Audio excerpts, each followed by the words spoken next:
거의 30년 가까이 한 나라를 두 동강 냈던 전쟁이 있었습니다. 바로 스리랑카 내전인데요. 이 복잡한 분쟁의 시작부터 비극적인 결말까지 지금부터 그 핵심만 빠르게 짚어보겠습니다. 자, 이 숫자부터 한번 보시죠. 8만에서 10만. 이건 그냥 통계가 아닙니다. 26년이라는 긴 시간 동안 스리랑카 내전으로 쓰러져간 생명의 수예요. 이 어마어마한 희생이 바로 우리가 이 역사를 제대로 들여다봐야 하는 이유입니다. 이 기나긴 분쟁을 이해하기 위해서 딱 5단계로 나눠서 살펴볼게요. 어떻게 분열의 씨앗이 뿌려졌고 그 끝은 어땠는지 차근차근 따라가 보시죠. 자, 첫 번째입니다. 한 세대의 전쟁. 1983년부터 2009년까지 무려 26년이나 이어졌는데요. 이 분쟁의 한가운데에는 서로 전혀 다른 미래를 꿈꿨던 두 세력이 있었습니다. 한쪽은 다수 민족인 싱할라족이 이끄는 스리랑카 정부였고요. 다른 한쪽은 소수 민족인 타밀족을 대표했던 무장단체, 바로 타밀호랑이 LTTA였습니다. 정부는 어떻게든 나라를 하나로 지키려 했고 타밀호랑이는 타밀일람이라는 독립국가를 세우려고 했죠. 이 둘의 목표는 처음부터 공존이 불가능했어요. 그럼 두 번째, 분열의 씨앗입니다. 이런 끔찍한 갈등이 갑자기 하늘에서 뚝 떨어진 건 아니겠죠?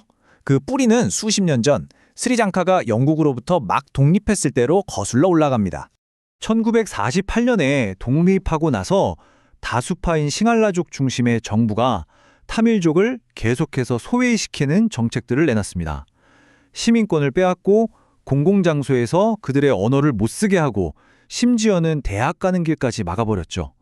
이건 그냥 좀 불편한 수준이 아니었어요.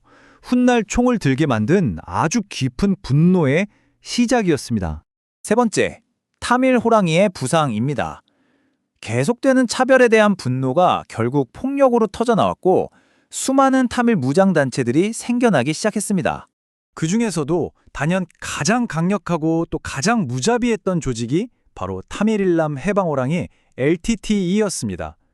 벨루필라이 프라바카란이라는 카리스마 넘치는 지도자 아래 이들은 자살폭탄 공격 같은 아주 극단적인 방법까지 쓰면서 오직 독립이라는 한 가지 목표만 보고 달렸습니다.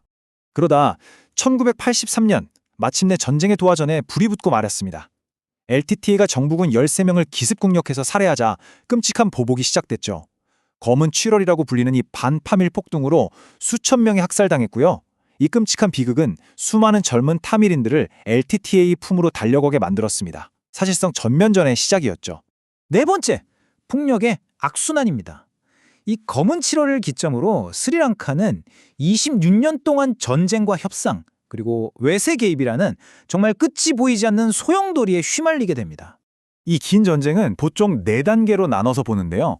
초기 교전이 벌어지다가 이웃나라 인도가 평화유지군을 보냈는데 이게 오히려 LTT랑 싸우게 되면서 상황이 더 복잡해졌고요. 그 뒤로는 더 치열한 전투가 벌어졌죠. 정말 수십 년 동안 희망과 절망이 계속 반복됐습니다. 근데 평화를 위한 노력이 아예 없었던 건 아니에요. 가장 희망적이었던 순간이 2002년에 있었는데요. 노르웨이가 중간에 나서서 양측이 협상 테이블에 앉았습니다. 태국, 독일, 일본까지 오가면서 회담을 이어갔지만 결국 1년도 못 가서 모든 게 물거품이 됐습니다.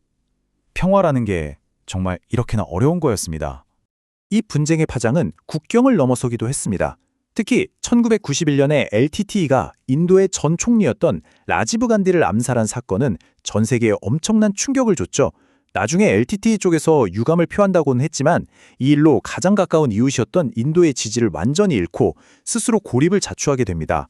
자, 이제 마지막 5번째입니다. 전쟁의 마지막 장. 이 길고 길었던 폭력의 악순환은 2009년 아주 결정적이면서도 참혹한 끝을 맞이합니다.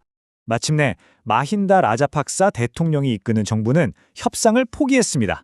그리고 목표를 딱 하나로 정했죠. 타밀 호랑이의 완전한 섬멸. 정부군은 스리랑카 북동부를 향해서 그야말로 역사상 최대 규모의 총공세를 퍼붓기 시작했습니다. 그리고 2009년 5월 18일, 바로 이날 LTTE를 만들고 30년 넘게 이끌었던 절대적인 지도자 벨루필라이 프라바카란이 정부군에게 사살됐습니다. 그의 죽음은 곧 26년간 이어진 전쟁에 찍힌 마침표였습니다. 정부는 승리를 선언했죠. 하지만 전쟁이 끝났다고 해서 모든 문제가 해결된 건 전혀 아니었습니다. 특히 전쟁 막바지에 있었던 수많은 민간인 희생에 대한 전쟁 범죄 의혹, 그리고 민족 간의 깊은 불신 같은 문제들은 화해와 책임이라는 아주 무거운 숙제로 남았습니다.